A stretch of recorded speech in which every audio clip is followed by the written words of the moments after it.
What the Falcons do? Rise up. Welcome to Rise Up Reactions.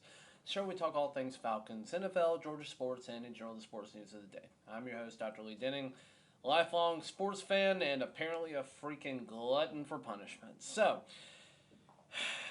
today I'm just kind of giving a quick recap of the Falcons' heartbreaking loss to the Los Angeles Rams, 31-27. Now, there's only one reason in the world that this is heartbreaking. We were predicted to lose the entire time. I predicted us to lose. I thought it would be a thrashing, and it was for 3 quarters of football. Let's start with the positive. Right out the gate, we had an amazing 8-minute drive, ran it down the field, threw down the field. Marcus Mariota looked good. Failed to capitalize on any sort of points. We got sacked on 3rd and short.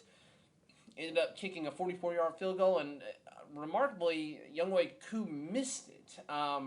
It's remarkable because he is usually lights out anything within about 53, 54 yards. So just kind of surprising that he missed the field goal there, but it just kind of set the pace for the rest of the day.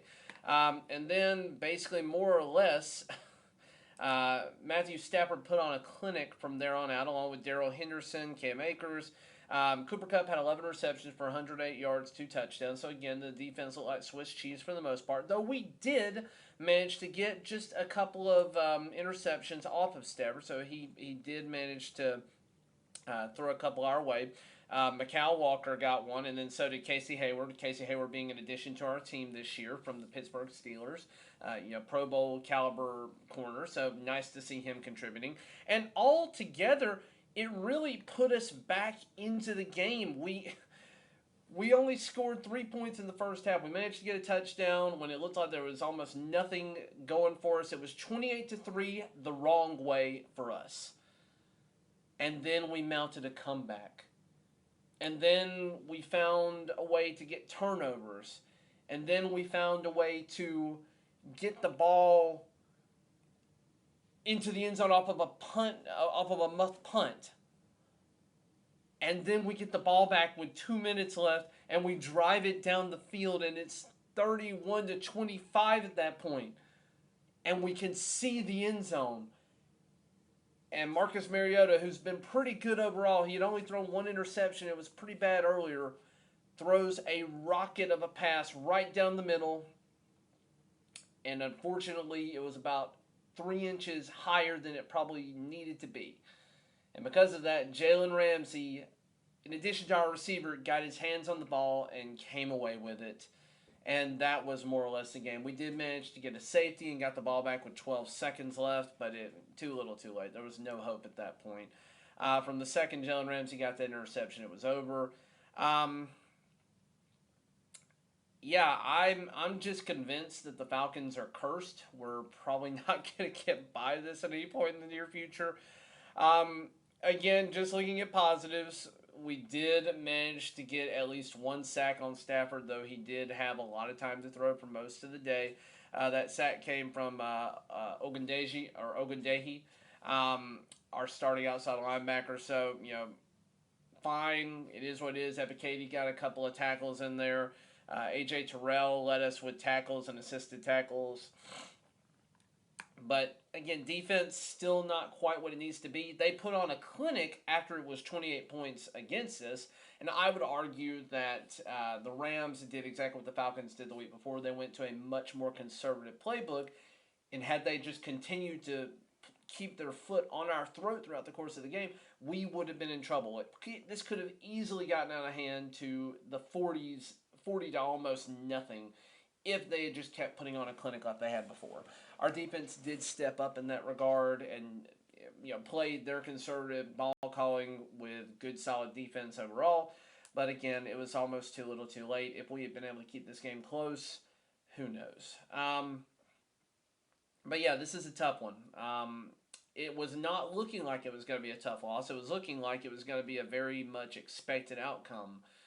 And it turned into a heartbreaking way to once again lose.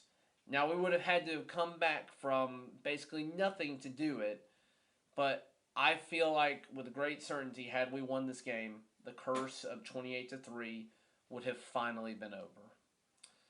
as it stands, the curse stands, and the Falcons, we are reeling at 0-2. I will say this: we have played much better than I thought we could have this year.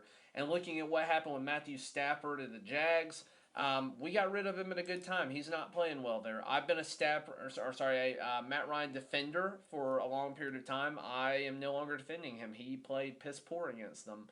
Um, I'll have a video coming out later this week of my predictions for week 3. I'm just still kind of reeling from this right now. This is a tough one. This is a really, really tough one to go through. And as far as next week goes, I forget who we play. Falcons.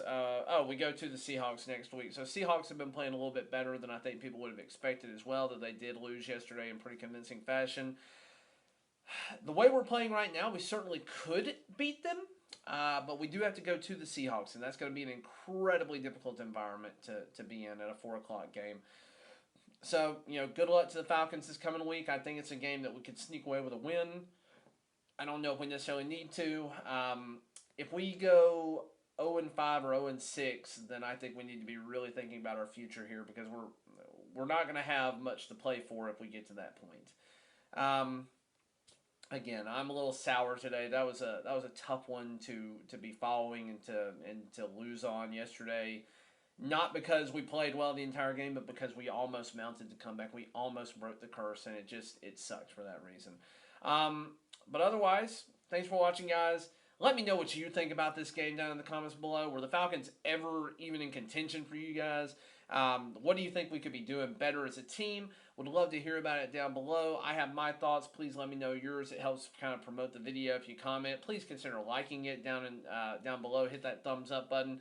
And consider subscribing. Again, I'm really trying to reach out and get a fan base going for this NFL season. That'll really help me kind of grow as a channel. But until next time, guys, thanks for watching.